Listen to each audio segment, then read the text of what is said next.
What's the problem with the stock market today? Is it interest rates going up? Is it the war in between Russia and Ukraine? Or is it something else? That's exactly what we're going to cover in this video. If you're new to this channel, my name is Mariusz Konieczny. I run Microcap Explosions, a website dedicated to microcap stocks which are ignored and underfollowed by the investment industry. I also wrote 10 books on investing, one of which is available for free download at microcapexplosions.com. Finally, I created valueinvestinguniversity.com, which is a free resource for you to become a more intelligent investor. What's wrong with the stock market today? Is it interest rates going up, not being able to find great investment ideas, or what is it? You know what it is? It's finding something to sell. That is a more problem to this market than it is to find investment ideas. There is plenty and plenty of investment ideas out there, and for anybody that's truly looking, the bigger problem is how do you fund them? And that's why you see so many companies that are good companies. There's nothing wrong with them, nothing absolutely wrong with them. Their businesses are fine. Nothing is impacted. They might be doing even better. They're growing, going to the destination that they want to go, but they are still selling off. And that's because so many market participants are looking for something to sell in order to buy something else that might have crashed a lot or is more undervalued or just offers a better opportunity. Also, in today's market, we have so many stimulations. I mean, it's amazing. If you think about for a second what happened over the last 5 years, okay? All the events that took place from getting a new president, not the current president, but prior president, which was President Trump, and then Trump starting an argument or a trade war with China. There was a problem at some point.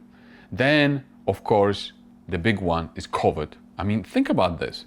We got COVID and then we heard nothing but COVID. Then, of course, the whole situation with vaccines, we got that. We heard about the good and the bad. And now there's a war. I mean, think about this. All of those things happened during such a short period of time. And it creates so much stimulation. And it's no wonder people cannot hold on to their investments for too long because they get so stimulated every few months. And now the hottest thing is buying oil stocks because oil is 3 inches in front of people's face. And think about just 2 years ago, what happened to oil. Remember how oil went negative? Negative. Nobody wanted to hold oil. It was all about oil tankers at that point. They were the hot trade. Nobody wanted to touch oil. We were never going to need oil again. We were never going to drive, of course, right? Nobody wanted oil. And now everybody wants oil because oil is 3 inches in front of people's face. And people operate at 3 inches in front of their face. That's why I made this video about oil tanker bear is back, making fun of this because people just want to buy oil stocks no matter what price, no matter if it's a decent company, it has oil in the name, it has oil in the business operations. They want to buy it no matter what. Due diligence, screw due diligence. They just want to be in oil. And you can see this everywhere on Twitter, discussions, oil. Even though, for example, something like copper is reaching all-time highs, nobody cares about copper. It's all about oil and how it's going to go to 200, 300. I mean, just name it. Find someone who's going to say 1,000. It just doesn't matter. That's the hot trade.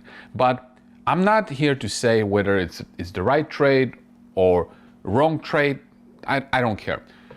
What I'm here to say is that constant stimulation, what it does, and these geopolitical events, what they do is constantly create temptations for us to keep switching from one idea to the next all the time. And if you're a trader, there's nothing wrong with it. But if you want to hold your investment ideas for a long periods of time, because this is what creates incredible returns. I'm sorry, no matter what what anybody tells you. 10 beggars, 20 beggars, 100 beggars do not happen overnight, okay?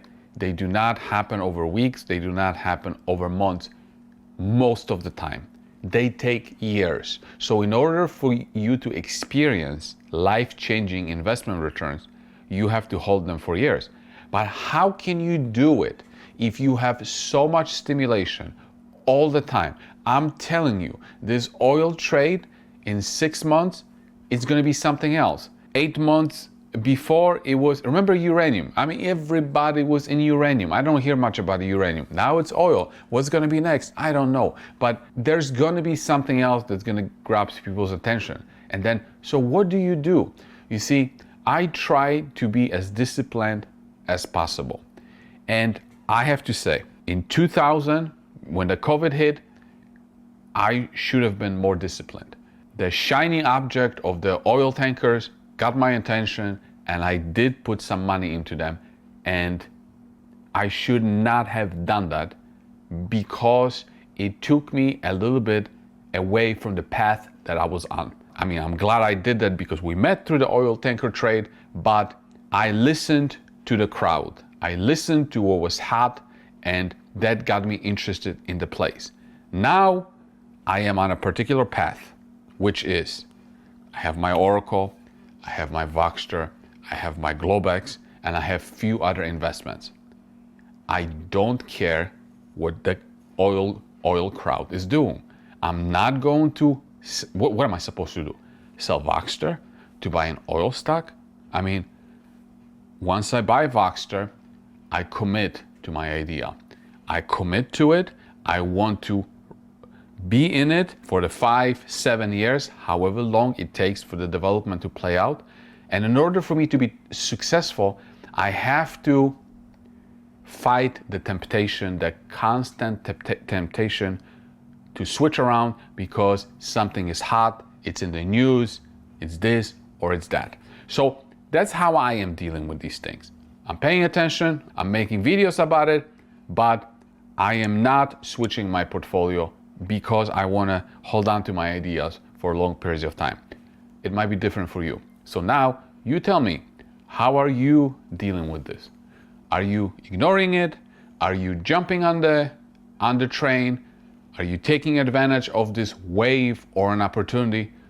Just share your thoughts and share what you do with your portfolio in the comments below.